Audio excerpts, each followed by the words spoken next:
Pagi hari ini insya Allah kita membahas tentang pergantian tahun. Kebetulan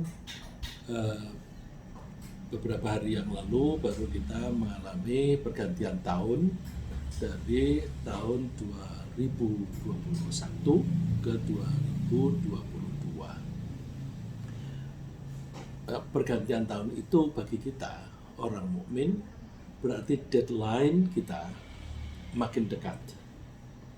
Deadline itu apa? Deadline, line itu garis, dead itu mati. Kalau di dalam pekerjaan itu saat, jam, atau hari terakhir kita harus menyelesaikan pekerjaan. Tapi deadline itu yang asli itu ya kematian, perginya nyawa kita.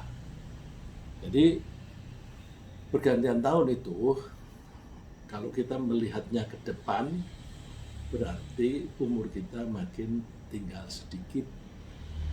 Sebentar lagi kita tidak hidup lagi, berarti deadline kita makin dekat.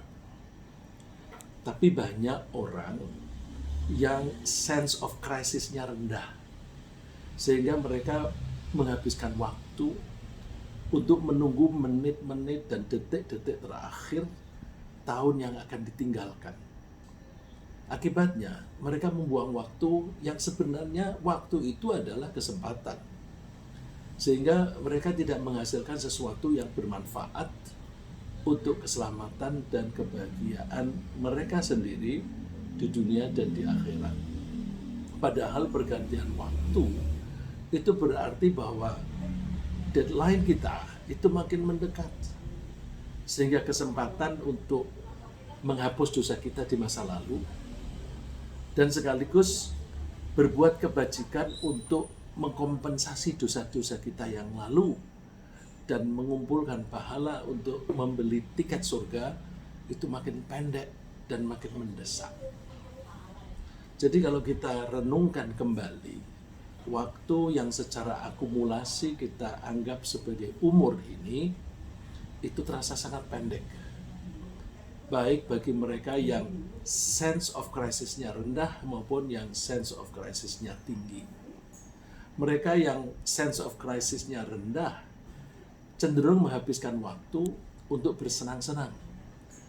Sehingga mereka tidak menyadari hilangnya kesempatan. Dan tahu-tahu umur sudah habis tanpa ada hasil yang berarti. Sedangkan orang yang sense of crisis-nya tinggi, mereka merasa kekurangan waktu untuk melakukan amal-amal yang menyelamatkan dan membahagiakan diri mereka di akhirat. Alhasil, mereka semua merasa umurnya pendek. Meskipun hubungan kalender bisa menunjukkan umur mereka mencapai 60 tahun atau 70 tahun atau bahkan 80 tahun. Jadi umur kita itu terlalu pendek untuk mencari bekal di akhirat. Ini seperti yang diungkapkan oleh Allah. Allah berbicara tentang masa yang akan datang. Karena masa yang akan datang itu dibuat oleh Allah, maka bagi Allah melihat kejadian masa datang sama gampangnya dengan melihat kejadian yang sekarang. Besok orang-orang di akhirat itu, terutama yang di neraka, ditanya, qala kam labithtum fil ardi adada sinin. Allah bertanya, berapa lama kamu tinggal di bumi atau tinggal di dunia? Berapa tahun bilangannya? Qalu labithna yawman aw ba'da yawm. Kami tinggal di dunia sehari atau setengah hari. Dan keterlaluannya mereka itu nyuruh Tuhannya berbuat sesuatu. Fas'alil 'adin, tanya saja kepada orang-orang yang ahli ngitung gitu. Jadi mereka tidak sanggup menghitung, tapi rasanya itu hanya sehari atau setengah hari. Jadi kita mesti menyadari bahwa hidup ini sebenarnya sangat singkat, dan kalau kita menyadari akan hal itu, tentu kita tidak akan menyia-nyiakan waktu. Sesebentar apapun waktu harus kita manfaatkan dengan sebaik-baiknya. Karena Allah tidak memberi kita waktu secara cuma-cuma. Ada persyaratan. Allah pasti akan minta pertanggungjawaban kita dalam menggunakan umur ini. Ayat tadi kelanjutannya, qala illa bithum illa qalila. Memang kamu tinggal di dunia itu hanya sedikit. Lau annakum kuntum ta'lamun, seandainya saja kamu tahu memang kamu tinggal hanya sebentar saja di dunia. Lalu dipertanyakan, afa hasibtum annama khalaqnakum abatha wa annakum ilaina la turja'un? Apakah kalian mengira bahwa kami menciptakan engkau itu sia-sia, cuma-cuma, tidak ada permintaan pertanggungjawaban, dan kalian menyangka bahwa kalian tidak akan kembali menghadapku lagi.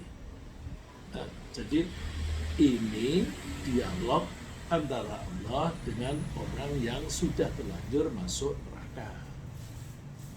Diungkapkan oleh Allah di Al-Quran itu maksudnya kita jangan seperti mereka. Setelah di neraka baru menyadari pentingnya waktu. Nah, dengan pergantian tahun, apakah itu tahun Masehi atau tahun Hijriah atau tahun apapun, bahkan hari demi hari, dari Selasa ke hari Rabu, besok kita ganti waktu menjadi hari Kamis, itu harus kita hargai dengan sebaik-baiknya. Ya, tapi sayang kebanyakan orang tidak bisa memahami akan kepastian adanya kebangkitan kembali setelah hari kiamat. Akal mereka tidak memahami logika kebangkitan kembali sesudah manusia itu hancur lebur menjadi debu setelah mati. Atau setidak-tidaknya mereka ragu-ragu akan hal itu, bahwa manusia akan dibangkitkan kembali. Karena itu pikiran mereka tidak bisa mencapainya, seperti diungkapkan oleh Allah, baliddaraka ilmuhum fil akhirah. Pengetahuan mereka tidak nyampe ke alam akhirat, nggak bisa membayangkan mereka. Balhum fi syakkim minha, mereka hanya ragu-ragu tentang hari akhirat atau hari kebangkitan. Balhum minha amun, bahkan mereka itu buta, tidak mengetahui sama sekali tentang hari kita dibangkitkan kembali. Kenapa seperti itu? Mereka pakai logika yang empirical, bahwa mereka tidak mau mengakui sesuatu sebagai kebenaran kalau tidak bisa dibuktikan secara empiris, tidak bisa dibuktikan dengan indera mereka. Jadi kalau indera mereka itu tidak menyaksikan, mereka anggap tidak ada. Mereka tidak menyadari bahwa kemampuan indera kita itu terbatas. Kalau mereka hanya menganggap yang bisa dibuktikan dengan indera itu saja yang benar, mereka tidak bisa menggapai pengetahuan yang sampai di luar batas kemampuan indera. Indera kita itu, begitu buku kita tutup, kita sudah tidak tahu apa isinya buku itu, tulisannya apa, kita tidak tahu. Itu padahal bukunya dekat, ditutup gitu aja kita nggak tahu. Begitu pula telinga kita, jauh kita sudah nggak dengar. Jadi kalau orang hanya mau mengakui kebenaran hal-hal yang bisa dibuktikan secara empiris, itu bagaikan orang yang, atau bagaikan katak di dalam tempurung. Dikira dia di luar tempurung itu tidak ada apa-apa, padahal justru di luar tempurung itu luas sekali dan banyak hal-hal yang mereka tidak ketahui. Ya. Jadi baliddaraka ilmuhum fil akhirah, ilmu mereka nggak nyampe ke sana. Memang untuk bisa memikirkan apa yang akan terjadi di masa yang akan datang, besok di hari akhir itu kan akan datang. Untuk memahami itu kita membutuhkan kecerdasan. Apalagi kehidupan di akhirat itu merupakan kejadian di masa depan yang paling akhir, atau istilah bahasa Inggrisnya ultimate future, masa yang akan datang yang paling akhir menurut kita, ya. Maka hanya orang yang betul-betul cerdas yang bisa memahami dan meyakini kehidupan di akhirat, ya. Hanya orang yang cerdas yang mengetahui future, yang paling tidak possibilities, ya, kemungkinan yang terjadi di masa yang akan datang. Kalau nggak ada akal, nggak mungkin, ya, binatang, sapi, kita kasih 2 gundukan makanan. Sapi, kamu makan yang sebelah kanan ini ya sekarang. Yang sebelah kiri jangan kamu makan. Ini untuk nanti sore. Nggak paham dia. Tapi kalau manusia itu bisa memahami karena kecerdasannya. Ya. Jadi kita orang mukmin mudah-mudahan adalah orang-orang yang lebih cerdas dibanding dengan orang-orang yang tidak beriman. Nah, setelah meyakini hal itu, bahwa besok kita akan dibangkitkan dan diminta pertanggungjawaban, maka kita mesti berusaha menyiapkan segala sesuatu yang diperlukan untuk hidup bahagia di sana. Ini saya pernah mengutip hadis ini di satu pertemuan kita. Diceritakan oleh Abdullah bin Umar. Dia bersama dengan 9 orang yang lain. 9 orang itu orang Ansor, menghadap ke Nabi Muhammad SAW. Lalu salah satu orang di antara sahabat Ansor itu bertanya, "Ya Nabi Allah, man akyasun nas wa ahzamun nas?" Siapakah orang yang paling cerdas dan orang yang paling bijaksana? Jawaban Rasulullah, orang yang paling banyak mengingat kematian. Kematian itu kan masa yang akan datang. Untuk mengetahui bahwa besok kita pasti akan mati, itu butuh kecerdasan. Nah, orang yang cerdas itu tahu bahwa suatu saat dia akan mati, dan setelah mati dia akan dibangkitkan kembali. Nah, itu kecerdasannya. Kebijaksanaannya bagaimana? Orang yang paling cerdas, orang yang paling bijaksana adalah wa asyadduhum isti'dadan lil maut.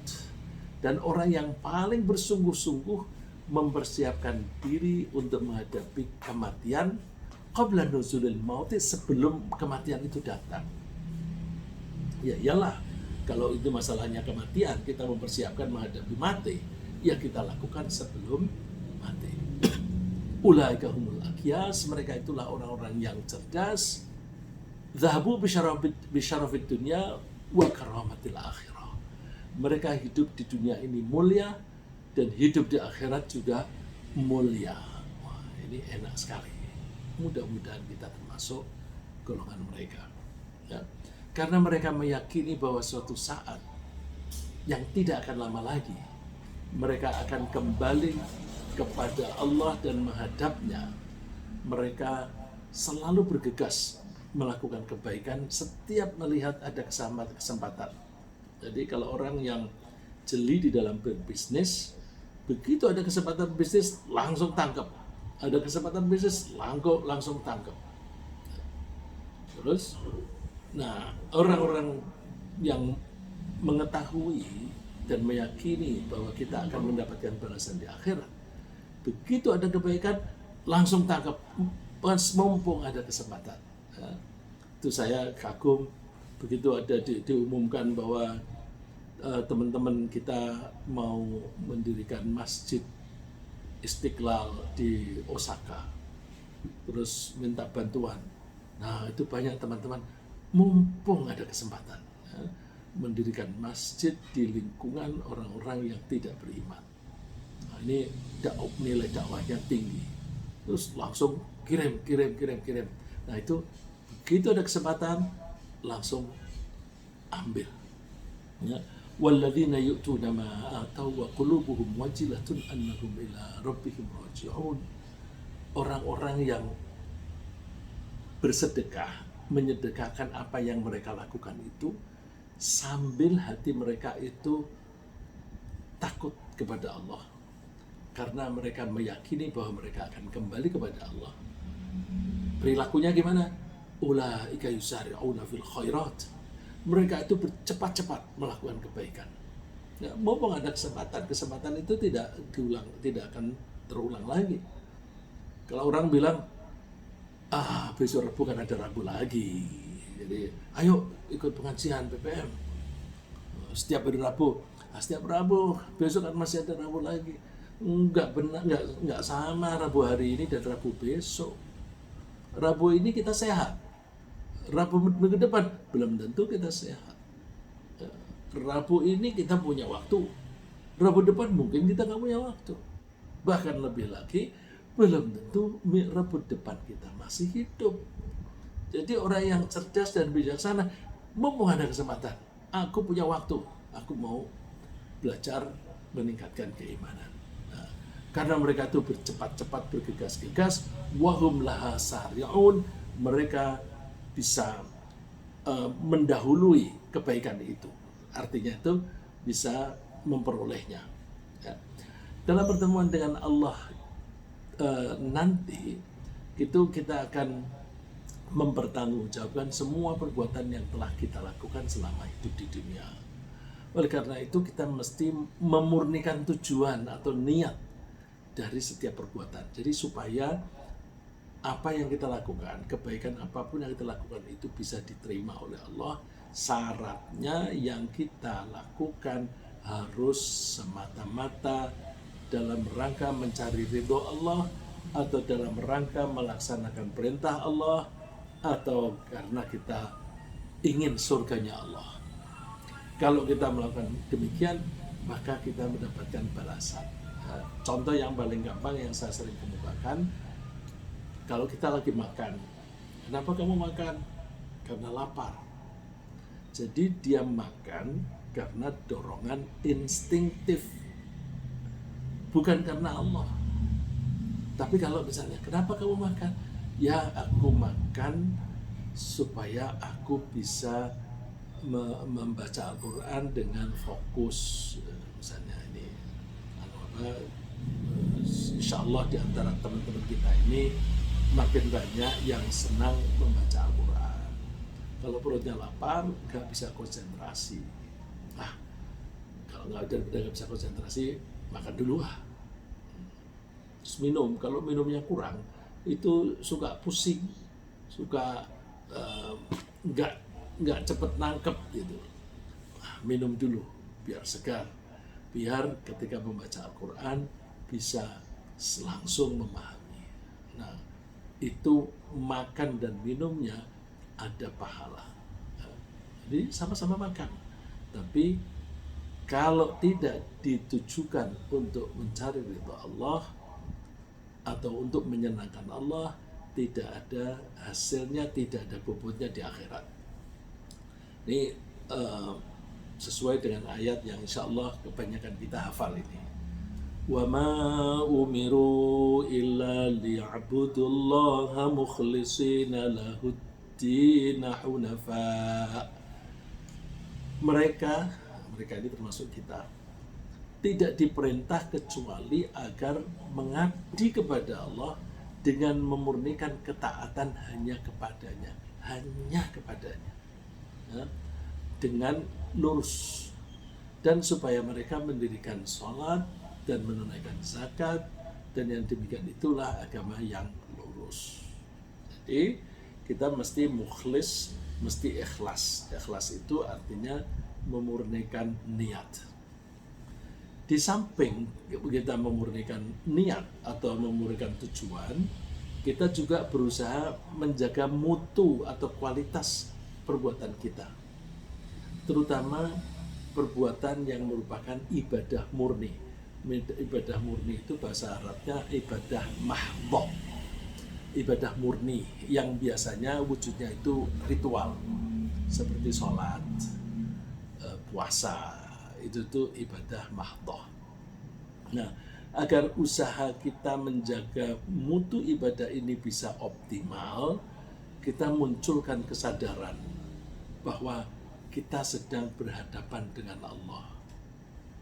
Seolah-olah kita melihat Allah. Seolah-olah, karena kalau tidak pakai seolah-olah, justru malah tidak benar. Kalau aku melihat Allah, itu nggak benar. Jadi seolah-olah melihat Allah. Atau setidaknya kita merasa diawasi oleh Allah. Jadi aku sholat ini sambil diawasi oleh Allah. Allah melihat, Allah mendengar.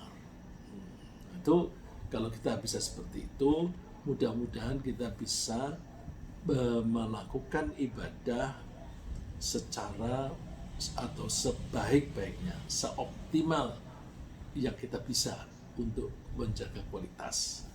Nah, Rasulullah pernah ditanya, "Fa'akhbirni 'anil ihsan." Beritahukanlah aku tentang ihsan. Ihsan itu ada yang mengartikan berbuat baik. Saya kira bukan. Melakukan apapun dengan sebaik-baiknya, itu namanya ihsan. Beritahukanlah aku tentang melakukan segala sesuatu dengan sebaik-baiknya. Jawaban Rasulullah, "Anta'budallaha ka'annaka tarah, fa illam takun tarahu fa innahu yarak." Kamu menyembah kepada Allah seolah-olah engkau melihat, pakai seolah-olah engkau melihat Allah. Kalaupun engkau tidak bisa melihat Allah, maka yakini bahwa Allah melihat engkau. Nah, itu bisa meningkatkan keikhlasan kita atau kemurnian niat kita. Kita juga bisa menjaga mutu ibadah dengan menghidupkan prasangka bahwa barangkali ibadahku ini, ibadah apapun, misalnya sholat, barangkali sholatku ini adalah sholat yang terakhir, farewell sholat gitu ya. Ini adalah sholat perpisahan, dan ibadah perpisahan itu berarti habis itu tidak ada kesempatan lagi. Misalnya ketika bersedekah juga begitu, barangkali ini adalah sedekahku yang terakhir, maka aku harus niat sebaik-baiknya. Karena habis ini kalau aku mati, udah aku nggak bisa sedekah lagi. Puasa juga demikian. Nah, kalau kita itu selalu merasa bahwa ini barangkali yang terakhir, itu kita dorongan untuk memperbaiki mutu itu menjadi lebih kuat. Rasulullah pernah memberi penjelasan gini. Ketika ada seseorang laki-laki datang kepada Rasulullah SAW, lalu bertanya, "Ya Rasulullah, alimni wa ujiz." Dia minta nasihat, minta diajari, minta nasihat, tapi mintanya ringkas. Alimni wa ujiz, ajari aku dan ringkas saja Rasulullah. Lalu Rasulullah mengatakannya gini, "Idza qumta fi sholatika fasalli sholata muwaddi'." Ketika kamu berdiri mendirikan sholat, sholatlah seperti sholatnya orang yang sedang akan berpisah. Muwaddi' itu kata dasarnya sama dengan wada', ya. Haji wada' atau tawaf wada'. Tawaf wada' itu tawaf perpisahan. Jadi sholat ini adalah sholat perpisahan. Wala tukallim bikalamin ta'tadhiru minhu wa ajmi'al ya'sa amma fi aidin nas. Janganlah kamu mengucapkan sesuatu ucapan yang mendatangkan penyesalan di kemudian hari. Dan jangan mengharapkan apa-apa yang dimiliki oleh orang lain. Jadi ketika kita melakukan sesuatu, coba diangan-angan. Aku kira-kira habis melakukan ini bakal menyesal nggak? Terus juga jangan punya keinginan apa yang dimiliki oleh orang lain. Ya itu memang rezekinya dia, aku rezekiku ini. Gitu. Nah, untuk menjaga mutu ibadah, kita juga berusaha melaksanakannya dengan sempurna. Jadi sempurna itu ya tuntutan untuk kesempurnaannya itu kita penuhi. Kalau bahasa fikihnya, syarat dan rukunnya itu kita penuhi. Kalau sholat, syaratnya apa, rukunnya apa, kita penuhi. Ya, itu kalau dalam hal sholat. Misalnya di dalam sholat itu harus ada tumakninah atau tenang sejenak pada setiap gerakan. Ketika ruku, berhenti sejenak. Terus baru berdiri. Ketika berdiri, kita usahakan badan kita tegak, istirahat, berhenti sejenak, baru kemudian sujud. Tentu yang baik ketika berhenti sejenak itu sambil baca. Tapi kadang-kadang ada orang sambil gerak sudah sambil baca, sehingga akhirnya tidak ada berhentinya. Misalnya, Sami Allahu liman hamidah rabbana walakal hamd, terus dia baca, tetapi kemudian gerakannya itu jalan terus non-stop. Nah, itu tidak sempurna. Jika tidak terpenuhi, maka sholatnya itu menjadi tidak diterima karena tidak lengkap, tidak sempurna. Bahkan Rasulullah itu menganggap orang yang sholat tetapi tidak tumakninah, tidak berhenti sejenak, itu dikatakan oleh Rasulullah sebagai pencuri. Dan itu pencuri yang paling buruk. Rasulullah mengatakan, inna aswa'an nasi sarqah. Maaf, inna aswa'an nasi sariqatan. Seburuk-buruk orang sebagai pencuri, alladzi yasriqu min sholatih, adalah orang yang mencuri dari sholatnya sendiri. Ini kan kalimat yang membuat orang terheran-heran. Nah, gimana itu? Mencuri sholatnya sendiri. Seburuk-buruknya pencuri adalah orang yang mencuri sholatnya sendiri. Para sahabat juga heran. Ya Rasulullah, wa kaifa yasriqu min sholatih? Bagaimana seseorang bisa mencuri sholatnya sendiri? Jawab Rasulullah, la yutimmu ruku'aha wa la sujudaha. Dia tidak menyempurnakan sholatnya, tidak menyempurnakan rukuknya, dan juga tidak menyempurnakan sujudnya.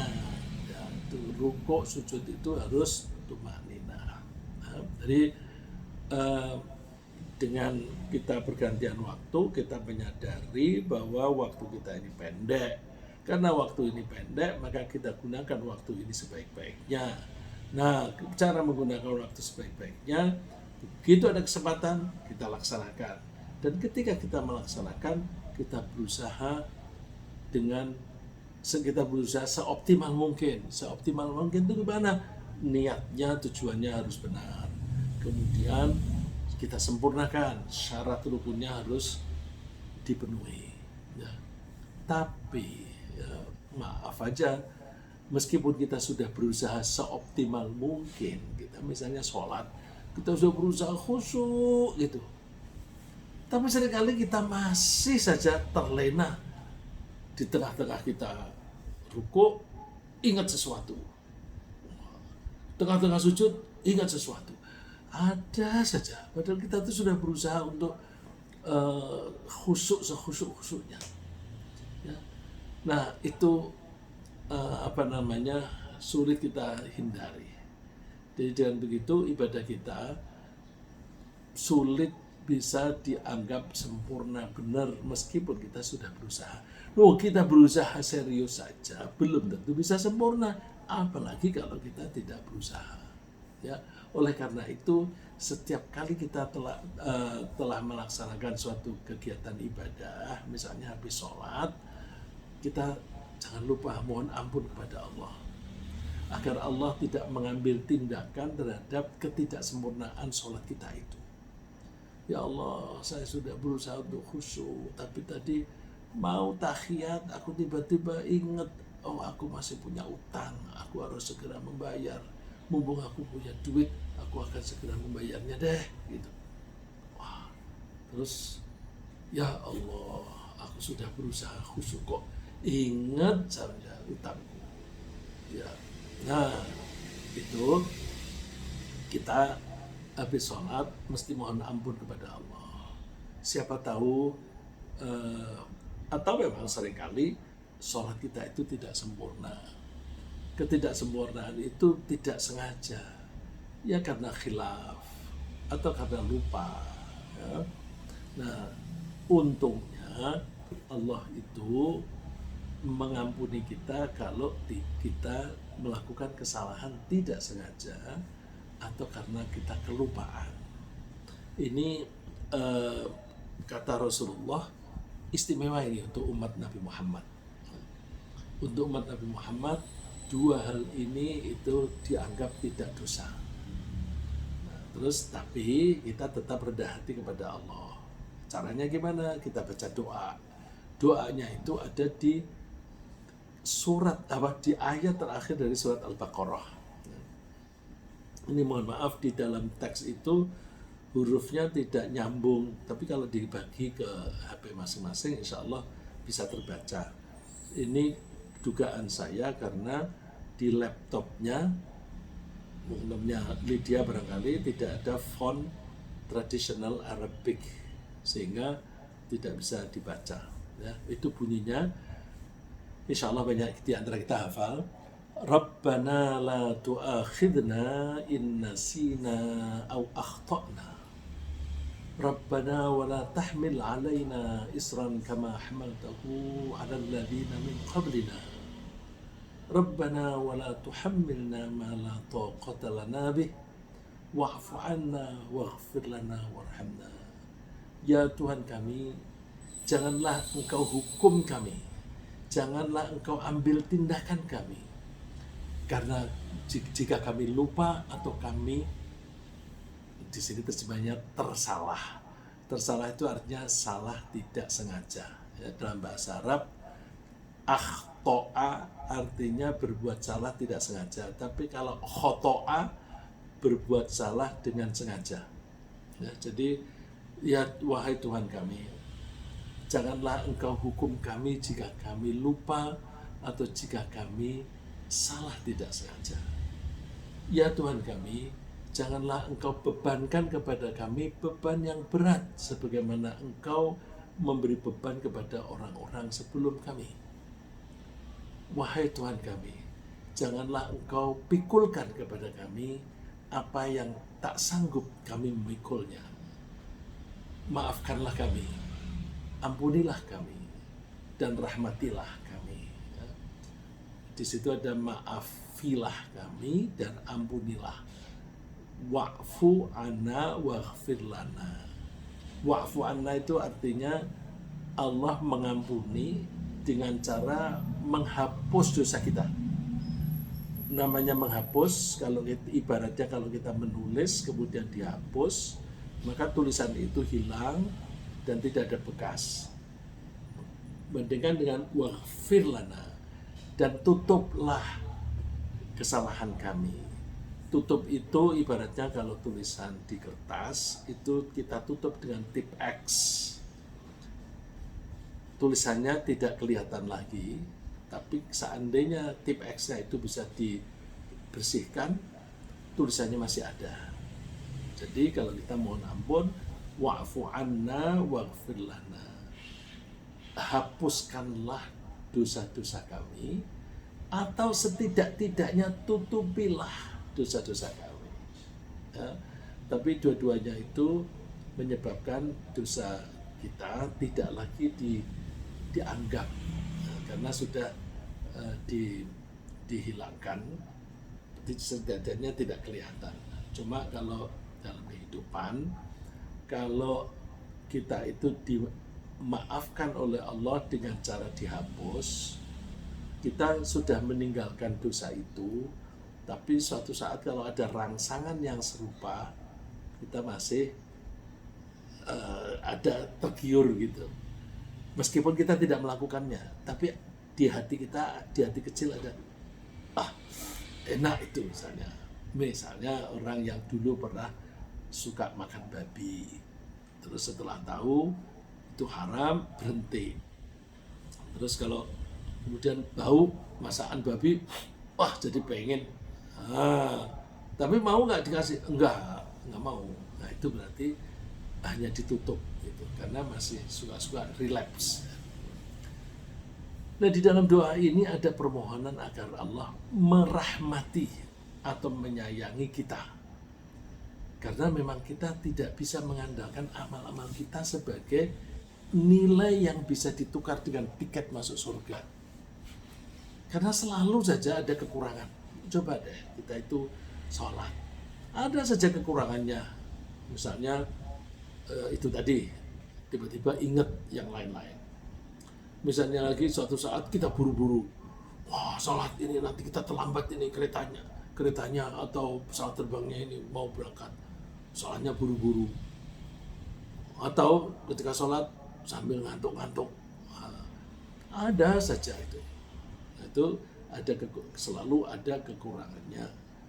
Nah, meskipun kita sudah berusaha sekuat tenaga, kita masih kurang sempurna. Oleh karena itu, kita tidak bisa mengandalkan amal kita itu sebagai nilai yang bisa ditukar dengan tiket masuk surga. Lalu terus gimana dong? Begini, Allah itu Maha Penyayang. Maka kita mohon kasih sayang Allah saja agar kita bisa masuk surga. Itu di dalam doa tadi kan, wa'fu anna waghfir lana, terus yang terakhir warhamna, dan rahmatilah kami dan sayangilah kami. Jadi kalaupun amal-amal saya itu tidak cukup nilainya, rahmatilah kami, dengan rahmatmu engkau mengizinkan aku masuk ke dalam surga. Ya. Nah, di dalam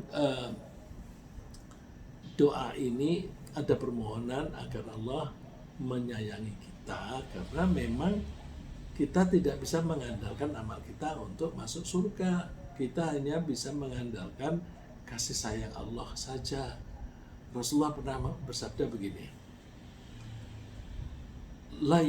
la yudkhila ahadan amalhu al-jannah.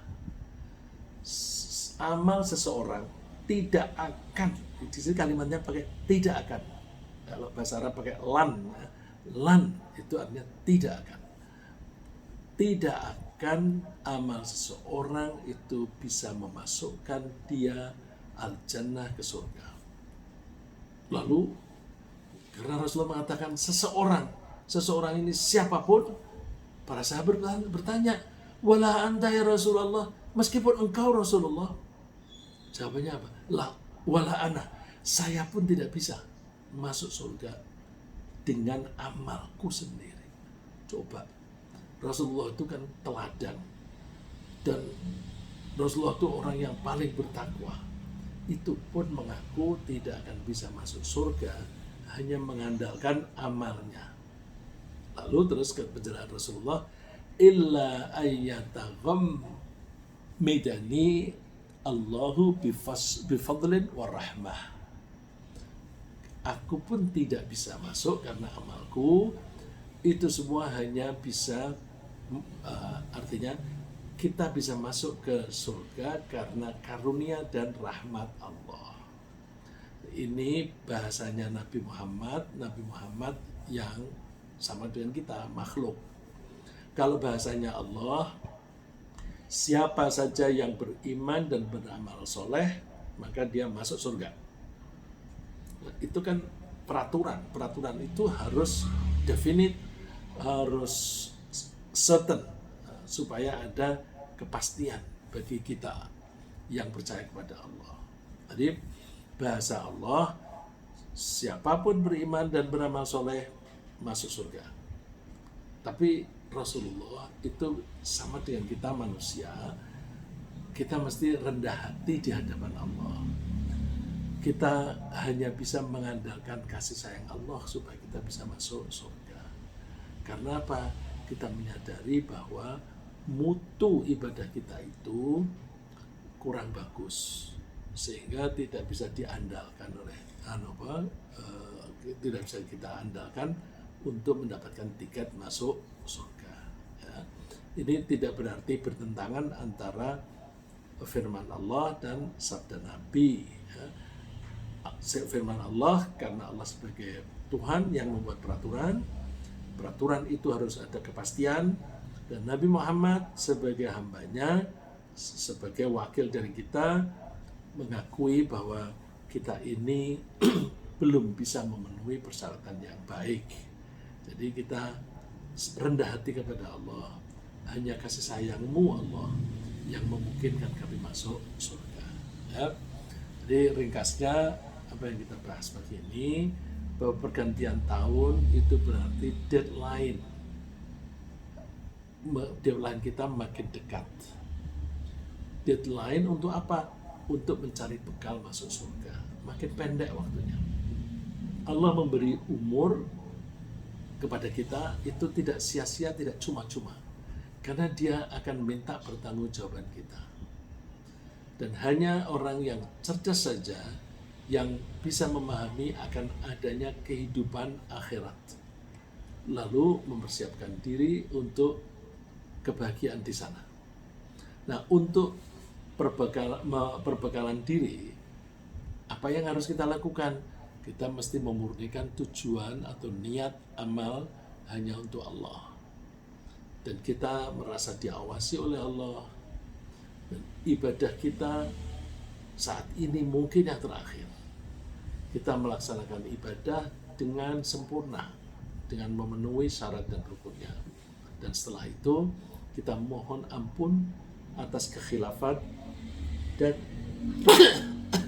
mohon maaf. Kita mohon ampun atas kekhilafan dan kelupaan kita.